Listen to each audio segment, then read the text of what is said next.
Bonjour à tous, bienvenue sur la deuxième vidéo anniversaire. Premièrement, j'aimerais vous remercier pour la première vidéo, pour tous ces messages, pour toute cette force. Sincèrement, mille merci. Et deuxièmement, bonne année à tous, bonne santé, surtout en 2021. On l'espère, j'espère que vous l'avez très bien fêté. Même si j'imagine que c'était pas évident le 31, mais le plus important, c'est d'être en famille. Aujourd'hui, on parle d'un album mythique selon moi. On parle de Madame Jennifer Lopez. On parle de son deuxième album qui était J-Lo, qui sortait exactement le 23 janvier 2001. Donc il y a 20 ans, jour pour jour. On en parle tout de suite.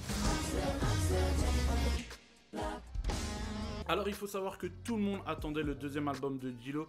Et oui, J-Lo avait déjà sorti son premier projet qui était On the Six, le tout premier album de Jennifer Lopez, qui s'était vendu à 6 500 000 exemplaires.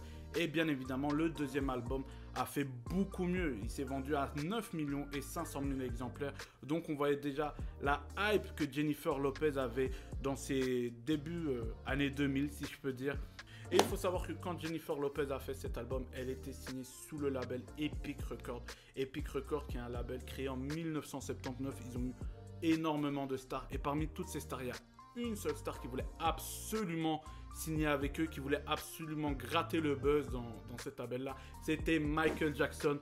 Et ils se sont dit, bon, c'est un jeune artiste, on va l'aider à faire ses albums, que ça soit les albums qu'on connaît, Bad, Dangerous ou Thriller. Donc vous voyez que Jennifer Lopez était déjà très bien entourée. Pour ce deuxième album, il faut savoir que J-Lo et son label se sont entourés des meilleurs, que ce soit Puff Daddy, Cory Rooney ou Ayrton Brigginson. Ayrton Brigginson qui a coécrit pour pas mal d'artistes, que ce soit Madonna, Ray Charles ou Christina Milian.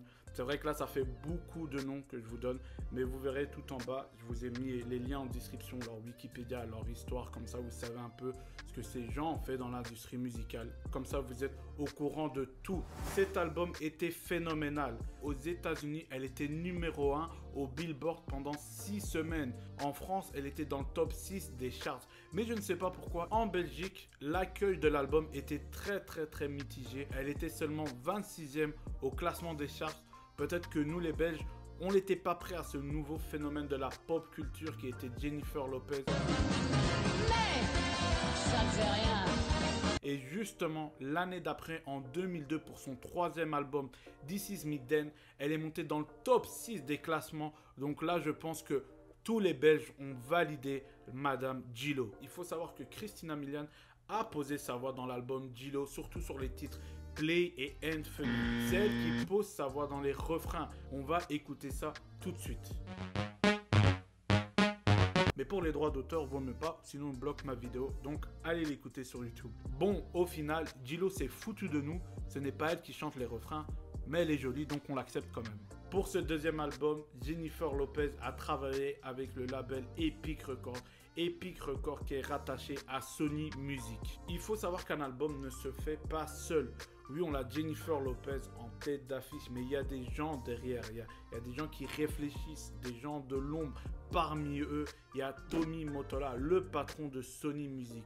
Et pour Tommy Mottola, il voulait voir plus loin, plus grand. Et il s'est souvenu que Puff Daddy lui avait dit, quand il y a un disque qui ne fonctionne pas selon lui, il faut le remixer. Et c'est là où Tommy Mottola a eu l'idée parfaite de contacter la star, l'homme fort du moment, Monsieur Ja Rule. Et oui, on connaît tous ce featuring, ce duo incroyable qui était Ja Rule et Jennifer Lopez. Mais il faut savoir que quand on l'a proposé à Ja Rule de faire le remix, il s'est moqué du son original, qui était le seul son écrit et produit de Jennifer Lopez dans cet album. Après, ils ont fait à la sauce Ja Rule, ça veut dire qu'ils ont gardé le même thème, changé les paroles. C'est Ja Rule qui a écrit la musique et c'est Ashanti qui a posé sa voix dessus. Donc, encore une fois, J-Lo s'est foutu de nous, mais on accepte parce qu'on l'aime. Le clip a été tourné en 24 heures par Dave Meyers. Je pense que Dave Meyers n'avait pas le temps à ce moment-là. Mais le truc qui nous a le plus marqué, c'est le survêtement de J-Lo dans le clip fait par Juicy Couture. Tout le monde voulait porter ce survêtement rose et je peux vous dire qu'il m'allait très bien. Ce clip qui a été tourné, je vous le rappelle, en 24 heures, a gagné le titre de la meilleure vidéo hip-hop aux MTV Video Music Awards en 2002. C'est quand même incroyable. Ça fait 6 heures que je dois tourner cette vidéo avec des tabourets, des scotch et MTV nous appelle toujours pas. Bienvenue dans le bricolage.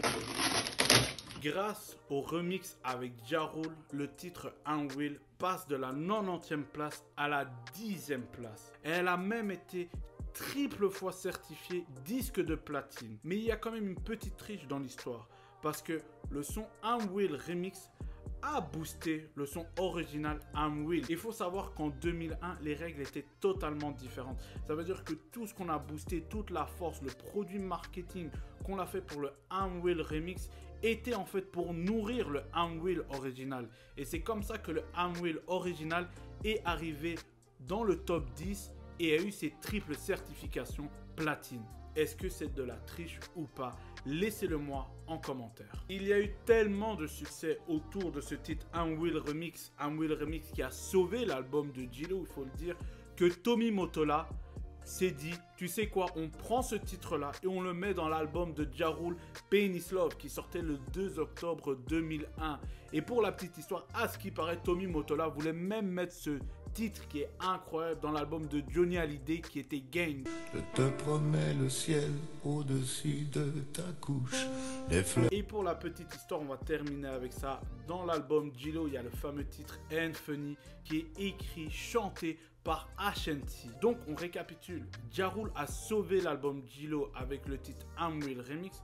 Et Ashanti a écrit, interprété, a chanté le titre Ain't Funny qui a placé Jennifer Lopez numéro 1. Jennifer Lopez pour ce titre n'a rien fait du tout à part poser dans le clip. Donc ces deux artistes qui sont à l'origine du succès de l'album de Djilo, quand ils collaborent ensemble, sont quand même derrière Jennifer Lopez.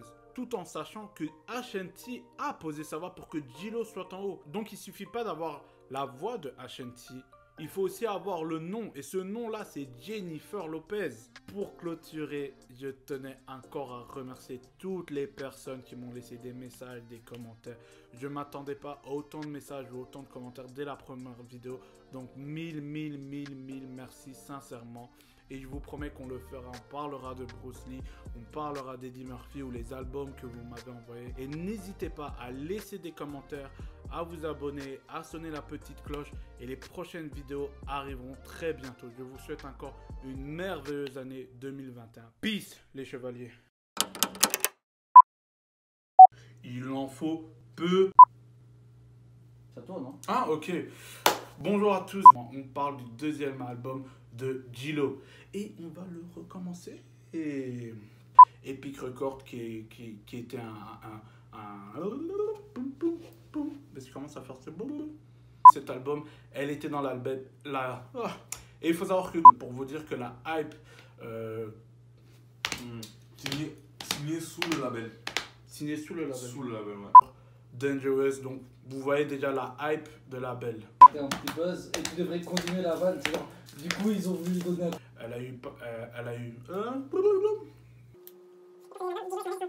et pour ce deuxième album, oh shit, celui-ci était ouf, celui-ci. Il est très bien. Celui-ci, il était méchant.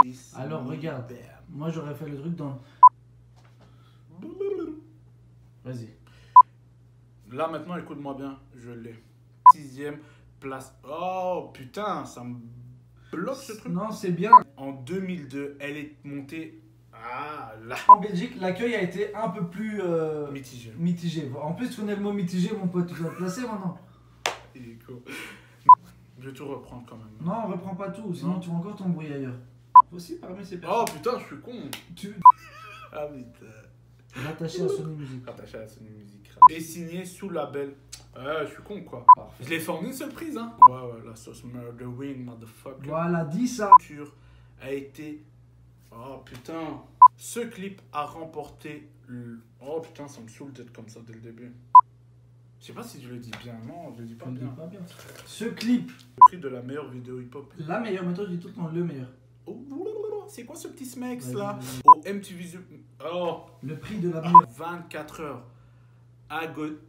Oh, shit. Le même titre. Le même titre. Pour la petite histoire, on termine avec ça. Dans le titre, dans la... pour la petite histoire. Pour la petite histoire. Oh. Donc pour l'histoire, Ja Rule, il sauve l'album. Donc on récapitule. Ja Rule qui a sauvé... Arrête le qui, Ja Rule a sauvé. Oh putain, tu dois arrêter avec ça. C'était ma deuxième... Voici les amis, tu l'as déjà dit à la dernière. Ok, il faut dire quoi alors, monsieur?